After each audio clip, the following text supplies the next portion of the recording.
പുറത്ത് നല്ല മഴയാണ്. എത്രയോ നേരം കളക്ടർ അവധി തരുമെന്ന് വിചാരിച്ചിട്ട് ഫോണെടുത്ത് നോക്കി ഞാൻ ശരിക്കും ലേറ്റായി സ്കൂളിൽ പോകാനായിട്ട്. ഒരു അവധിയും തന്നിട്ടില്ല. ഇന്നും സാരി കൊടുത്ത് നനഞ്ഞ് സ്കൂളിലേക്ക് പോകും.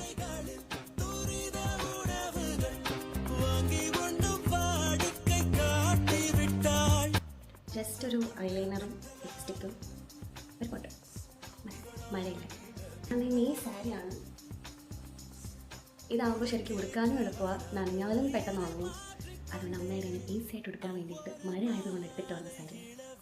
മുടി ഞാൻ കെട്ടിയിട്ടുണ്ട്. ഇയറിങ്സ്. ഇനിയുള്ള എൻ്റെ മിക്ക ഗെറ്റ് റെഡി പോലുള്ള സാധനങ്ങളും മിനി ബ്ലൗസും മിനി ഒരു കമ്മലും കാണാൻ സാധ്യതയുണ്ട്. ഇതാകുമ്പോൾ എൻ്റെ കുറേ സാരികൾക്ക് നോക്കുള്ളൂ. എനിക്ക് കറക്റ്റ് ചെയ്യുന്ന കമ്മലും കിട്ടിയിട്ടുണ്ട്. ഇതെനിക്ക് ആക്ച്വലി എൻ്റെ സ്റ്റുഡൻറ്റ് ഗിഫ്റ്റ് ആണ്. എത്രയോ നേരം ഞാൻ ഇടയ്ക്കിടയ്ക്ക് ഫോൺ നോക്കി, എല്ലാ ന്യൂസ് ചാനലും മാറി നോക്കി, തന്നില്ല. കളക്ടർ സാർ ഇതുവരെ അവധി പ്രഖ്യാപിച്ചില്ല. അപ്പം ഞാൻ സ്കൂളിലേക്ക് പോവാം.